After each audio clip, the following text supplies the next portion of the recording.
Hello and welcome to Conscious Love. And we're having this series where I'm interviewing and having this conversation with conscious couples of what it means to really create conscious love. And today I'm having Buzz and Priska with me. Sometimes I make such violence when I'm pronouncing people's names. Can be so easy, but that's just how life is, being a Swedish. So I'm super happy to have you here. Thank you for sharing your time. So we're going to learn more about you and how you met and everything, but let's start with the question of what consciousness means to you. Do you want to go? Yeah, consciousness. For me, it is actually being very aware on all layers in your life about who you are, what you are doing in this place right now, feeling very much into everything that goes through your body, through your mind. Because I think mostly people are just living too fast, and if you don't, like, there's this African tribe, the Maasai, and they have this ritual that sometimes after running they stand still because their soul has to catch up with their physique. And I think this is actually very much what consciousness is about, just to sit with yourself and to feel, okay, where am I now? How is my connection with this person? How is my connection with this person? Am I still feeling okay with what I am doing? So every time, this. You feel the same. I'm hearing it's really about being aligned with yourself. Yes, very much. And catching up with yourself, and it's also about noticing when you are not aligned. So you're actually making time for that to catch up. Yep. Yeah, for me it's really also like to summarize it, for me it's like being present with where I am, just being present. Yep. Yes.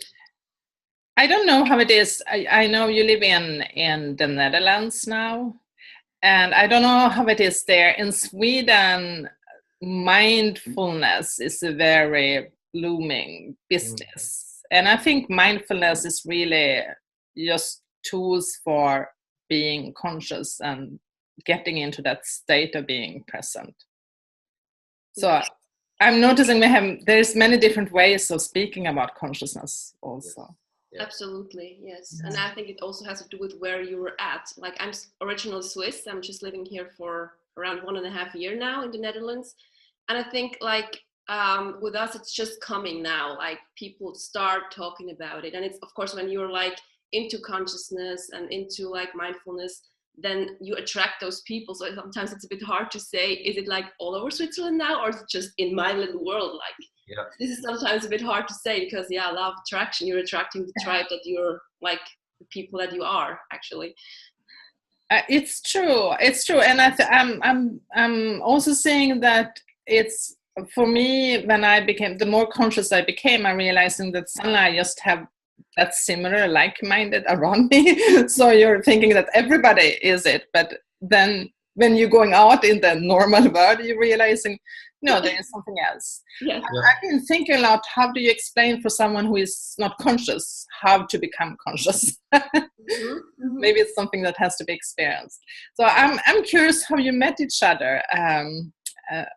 Bas, you were living in the Netherlands, and Priska, you were in Switzerland. Yes, exactly. I think we have to do the short version because it's a very long story. It's a really long story. We were both in an international Facebook group where people, conscious people actually met.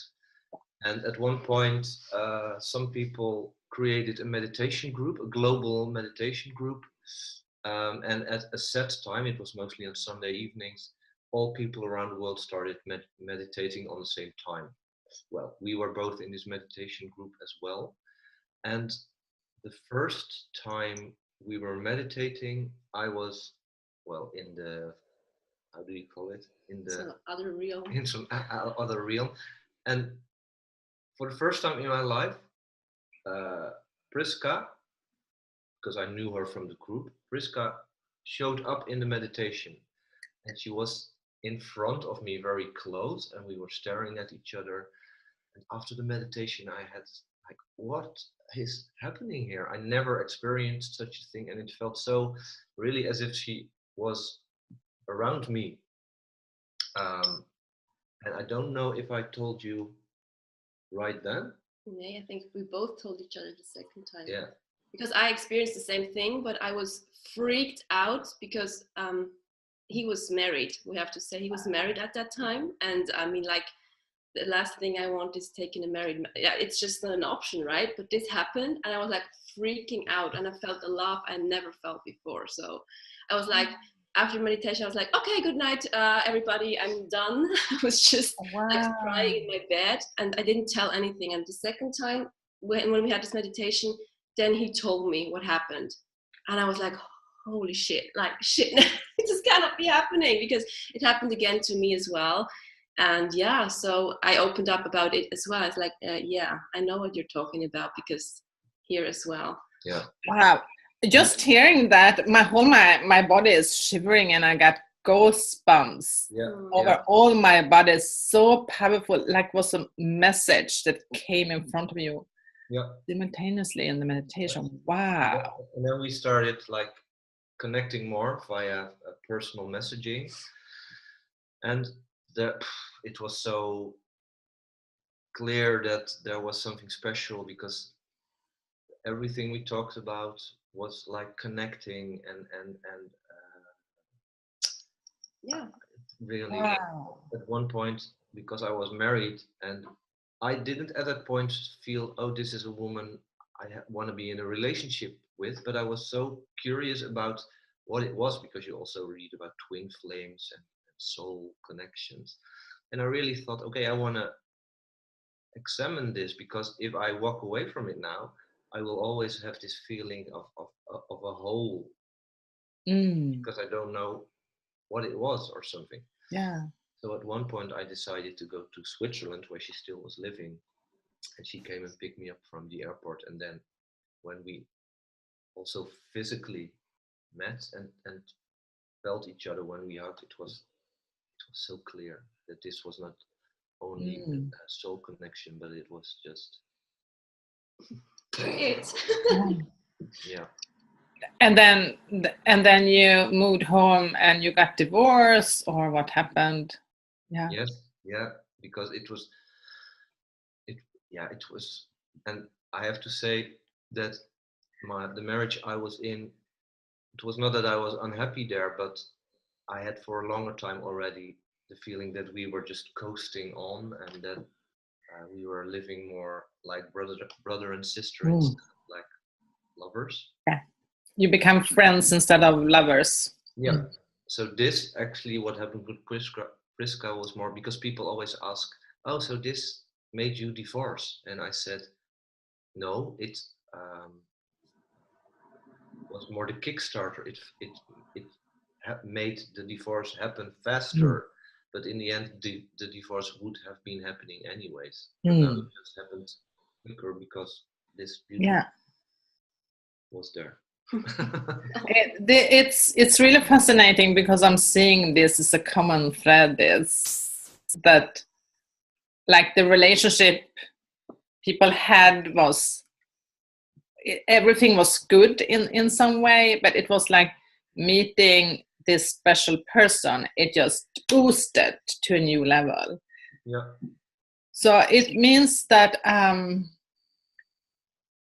it must mean somehow that, so did you go into this with some kind of expectations or emotional, like, or like, what was the difference starting this relationship, like, compared to previously ones? Well, it may sound very cheesy, but for me it was not even an option. It was more like, I cannot do it differently. If I don't go into a relationship with this woman, I am so lying to myself and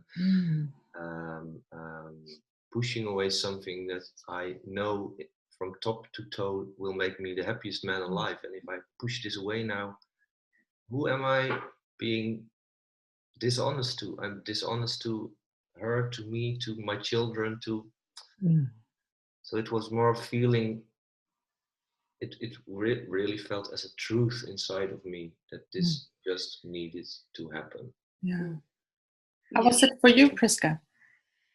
For me, it was the same for me. Like, as I said, I had this very strong belief, married man, this is like a sin to take a married or a man, like a man in a relationship in general. This was so deep, and therefore I was really challenged to my max, and I'm still dealing with it to some kind of point with guilt and whatever happened, like came up with it. But it felt like I had no choice. And first I didn't want him to come even to Switzerland, because I was so afraid what would happen or could happen if this would turn out to be what I thought it would be. But I had no choice. I even had no choice to leave Switzerland. It was clear. It was just clear. I have to go. I have to live that, because like when I deny this truth, this part of me, I'm like lying to everything that I'm doing, because I'm also a coach. Like, I'm empowering women to like speak out their truth, to go for what they want. Yeah. And I just really had to live up to this. And I felt like, I cannot, I have to. And I also knew, like, besides my business and what I do, I just knew this is the love of my life. This is the one love I always have been dreaming about since I'm actually very small. And what was you were saying there was a fear there. What was the fear? What is the fear of being in union with the ultimate love, or like what, or what was the fear around? It was the consequences. I mean, like, many people had to get hurt because of our love. Like, of course, his family, his children, my family, who had to let me go to Switzerland, my friends.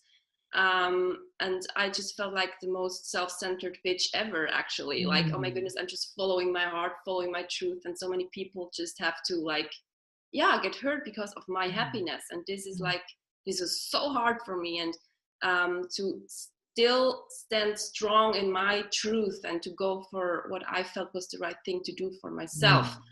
Like, this was really a war in myself. And I don't know how many like nervous breakdowns I had during this time, and getting back up, and I grew like in the speed of light, like period. Like, this was the best personal development course ever that I have done for myself. I'm really hearing that and I think for a lot of women are holding themselves back from really leaping forward and trusting, and you did it. Yes. Is there a way, when you came together as a couple, is there a way you have, how would I say, structured or build your relationship in a different way compared to what you would say had happened? Well, but this has also to do with the energy between us and with the personalities we both are, because I feel so incredibly masculine and manly with her, and she feels feminine and female with me, and we are so honest about everything. And we didn't like sit down and talk about, if we want to have a conscious, great relationship, then we have to do this and this and this. It just happened. Because whenever she feels something I do, she just confronts me with it. She calls me out on my bullshit, and I do the same with her. But also, and this is for me a difference, because in my former connections or relationships, I always withdrew because I was afraid of hurting people. And with Priska, I even speak out my truth, even if I know that it might hurt her. And then if it hurts her, I know I can be there for her to support her or comfort her. But still, I feel very strongly now that what I need, together with what we both create, but what I need is one of the most important things to make me a happy person. And if I am a happy person, then she can benefit from my happiness as well. And the other way around, it works the same. Yeah. So. Yes, true. Yeah. True. Yeah. I think that if we have if I would call it kind of a silver lining through it all, or a red thread, it would be the truth, like being honest, like really, really honest, even if it hurts the shit out of yourself or of the other, to really be just who you are and speak out your truth. And there really for me is also like, I never planned that, but because we already started that like naked, somehow we already had to put everything out to start a relationship. It's just how we are now, and how we live together. Yeah. So I'm hearing that there's really like a new honesty and a new nakedness in front of each other, where you're not hiding or withdrawing, rather noticing that something's going on with you and actually speaking it. Yeah. And also that there, of course, are situations where I still try to hide, but she is so good in seeing what happens there that she just calls me out and say, hello, I see what happened. And then sometimes I say, okay, but you have to go away now because I really want to sit in my cave and leave me alone. But mostly I see what happens because she points me out on it, and then I open up, and then and maybe this is part of the consciousness as well, is to see that something is going on with your partner and you're actually calling it out instead of being not conscious. You're not seeing it, you're not speaking about it, and it's just happening, and it goes down to your subconscious programming and rules your behavior. And it also brings stuff up, because like at one point boss said, I had no clue that you still have so many issues. Me neither, because I thought like, well, I have been through so much and I've worked so hard on myself and shit. But like in this love, because it's so raw and so real, so much came up, but I was like, oh my goodness, where is that now coming from? And like I was at one part also felt a bit sorry that he had to like endure this all with me, because it had to do nothing with him. It was just old pain that was still in me. And also, of course, it has never to do anything with you, but you know what I mean? Like it was not like coming from this relationship. And it's really interesting what sometimes is still there, and what has the chance to come up when you have this openness together. And you can relax and be yourself. And feeling safe. Safe, true. It's a safe place to go into that. And I'm also sensing there is something about the polarity, like the masculine, the feminine. That's also something that is different compared to previous relationship, right? Yeah. Yes, very much. I think it has also to do with this. It sounds also strange, but it has a sacred part. Of course, we're very earthy, down to earth, doing our stuff, everyday life. But something in this relationship feels very sacred. And I think we're both honoring this and also seeing the sacred part in each other. And we're having these moments where we really are honoring these things in each other. And I think this is really, really different from previous relationships. Yes. And it really is the energy, what I already said, because I have, through my life, I have always been considered by others as a feminine man, like lots of feminine energy. And I still have this, which is good, because I think it's all about balancing also inside yourself, the masculine and the feminine. But with Priska, I feel so much, and it's not that I'm playing a role, but it's just happening. I feel so much, she's bringing that out in you and giving space for it.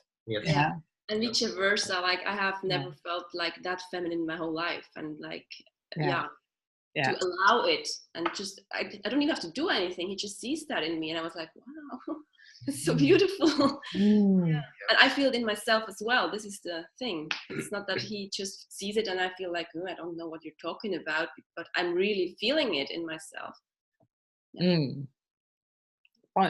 That's really beautiful to hear. Do you have you were saying you were having moments where something happens, so I'm curious, do you have created some kind of key structures as a couple where you deepen your learning in some way together? We have structures. It's not like a really set structure, but it actually goes automatically in some sort of a flow, that whenever we feel something coming up, then we sit together. Mostly we take each other's hands so that we really are connected, and then we just speak out what is happening. This, and also when we get intimate during sexuality, it's always very, I don't know, it's always very conscious. When we make love, it's always very conscious. It's not, if I compare it to our relationships where it was just like, okay, sex, klar, ready. It just happened. But this is really conscious. We really both are very much into it, and we adjust our energies onto each other, and we really feel into each other. So it's all about really, really taking time for each other, really listening, really connect. If there would be a structure, I think this is it. Yeah, it's just something that happens spontaneously that I'm sensing, like that's one of your key elements, is that you connect with each other and have the conversations. And sometimes this also happens not so like structured as he just put it out. Sometimes it starts with somebody having an attack and being angry or whatever, and then like the other takes the other by the hand, like, okay, let's talk about that. Or when the kids are around, oh, let's change our clothes. We go up and like just actually talk together, and what's happening in your space, and then we like, we have a talk. Yes. So that's what I'm hearing, is if there is a structure, it's actually like the other, you're noticing each other, so you can immediately grab the other person and saying, hey, let's go upstairs or whatever it is, and then you're taking it there instead of waiting. Yes. And also in ourselves, when I feel like something is nagging in me or nagging on me, I just don't wait. I really, as soon as we have the chance to talk, I just talk and tell him what's happening. So it's like really also with him, when he feels like this is somehow hurting me, what just happened, or this is somehow strange for me. And then we talk so much. Sometimes it's even, in the beginning, we're like, oh, we're constantly talking. Shut up! Really? Anymore. But it was so necessary through everything we went through, like the divorce, the move. There was so much like just swirling up, and we had to talk about it. And now we're so happy that we did, because now we feel also a bit that it's communication is the key. Absolutely. Yeah. And you were actually preceding me. I was thinking next, asking if we could talk about your sex life, but it seems like we've done it. There is a difference with previous, is the connectedness you're really feeling. Yes. Yeah. And there's really like an energy that I also never felt. Like this is not it's not sexual energy purely, but really I have these like shocking moments when I really he has to hold me, because I feel like the energy, I cannot hold the energy in my body anymore. And this is really, really special as well. And sometimes a bit like, I don't know what it is. It's just like too much energy in my heart, and it has to like get moved anyhow somehow again. Yeah. With me, it's like, because like what people always tell about men is that they have very one-dimensional orgasms, but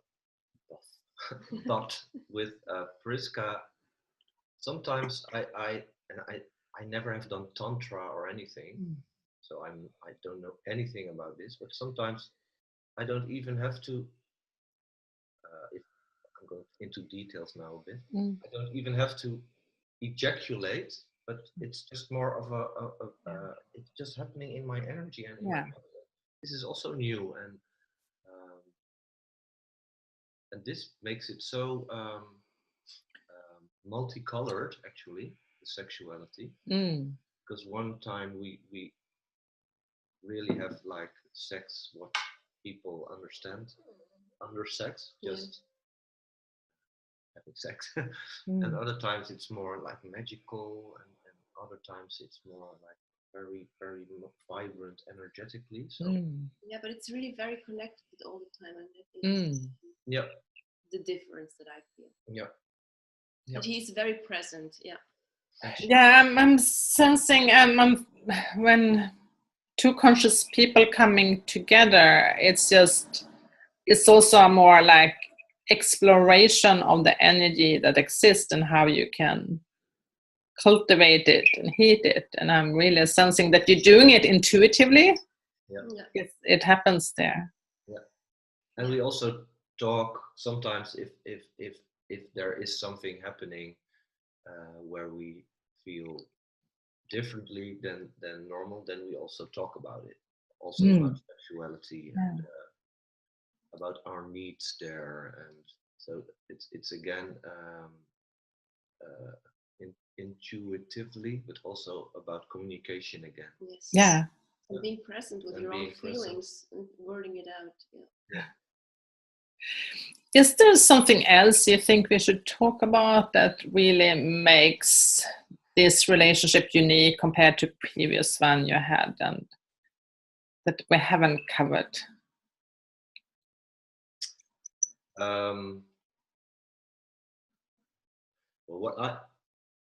what I think, if you really want to grow together with your partner and be in this very conscious love relationship, then you have to be very bold, and you really have to dare to go deep, really dare to go into the shadows, and to because in the beginning, and still, we both got sometimes so very much triggered, and then when we went into it, it had everything to do with old patterns and with wounds that we got when we were child, in the education, in the connection with our parents. So I'm almost sensing there is like a healing happening. Yes. So it's like when you're healing your partner, you're also healing yourself, or that way around. But there is something that most people like. So, for instance, I've been single many years and took a pride of my independence. I could do my personal development, my journey. I didn't have to take consideration into anybody. But then it comes, like, I really believe that the next growth happens in relationships. And I do think a lot of men and women are somehow choosing that independence before connecting, because it's vulnerable and we have patterns of past wounds. Everybody has an experience of being hurt and loved. So it really takes something to commit to a relationship again.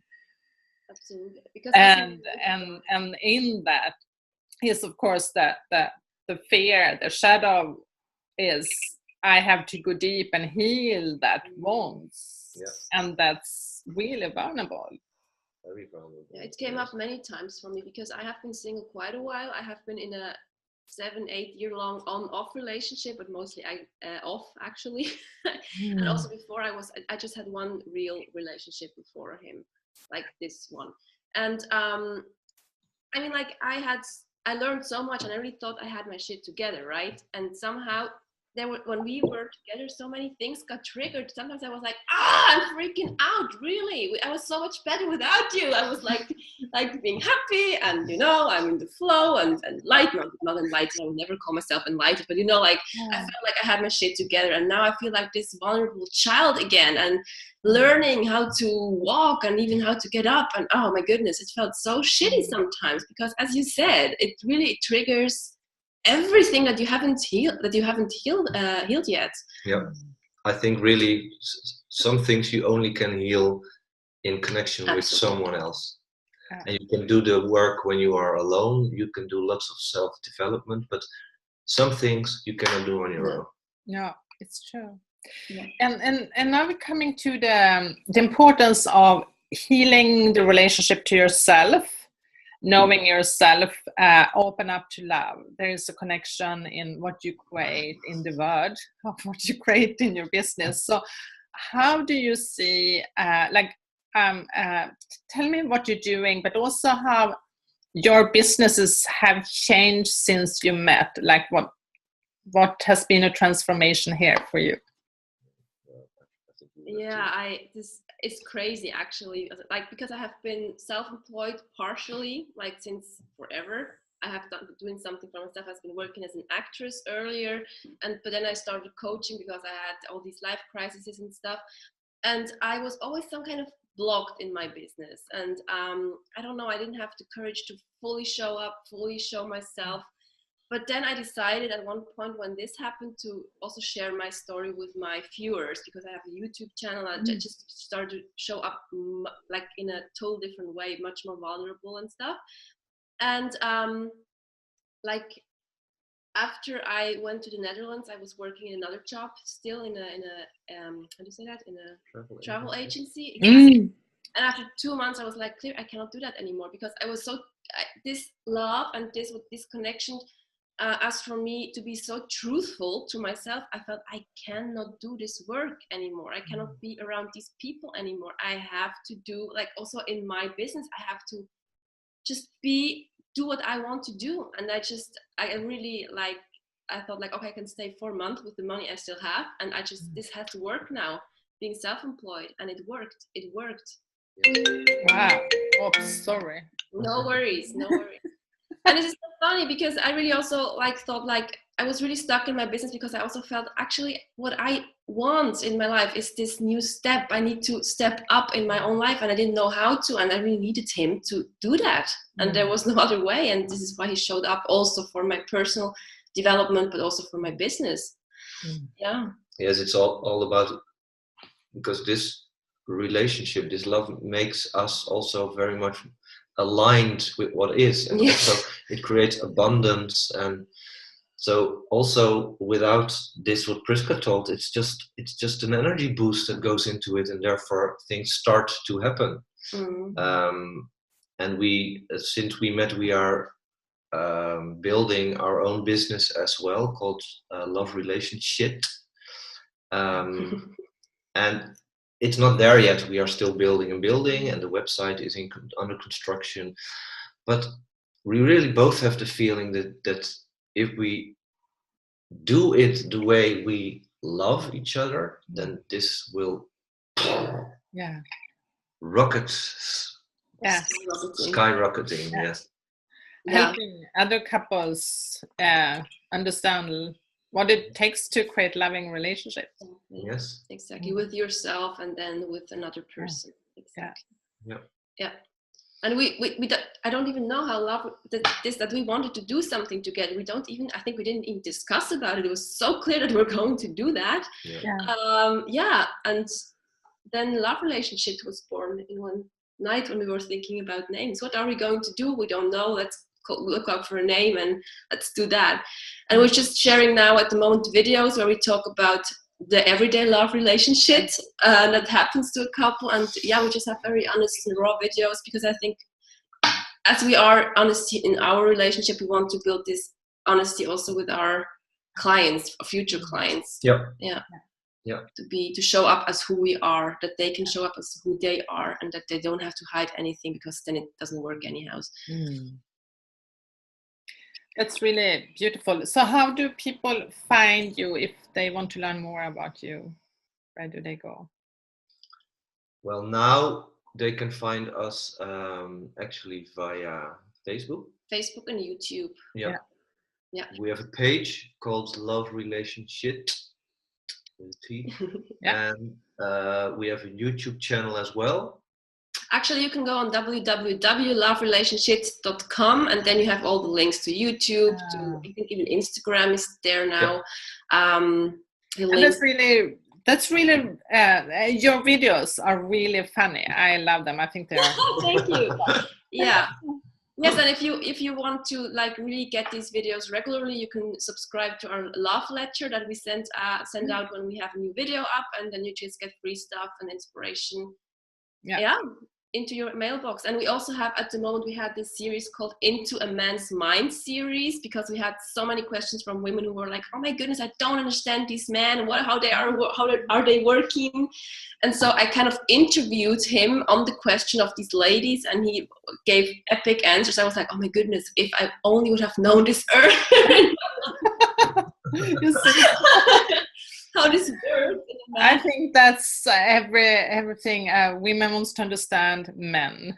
Yes, really, and also and the other way around. And the other way around, of course. Next, the other way around, exactly. Yeah. And of course, he's not every man, and I'm not every woman, but it's certainly interesting to see how, like, a conscious man is entering to these questions. It definitely is. Yeah. Thank you so much for your time being here with me and sharing your wisdom. It was a pleasure. Thanks for having us. Yes, really, really. it's an honor. Thank you.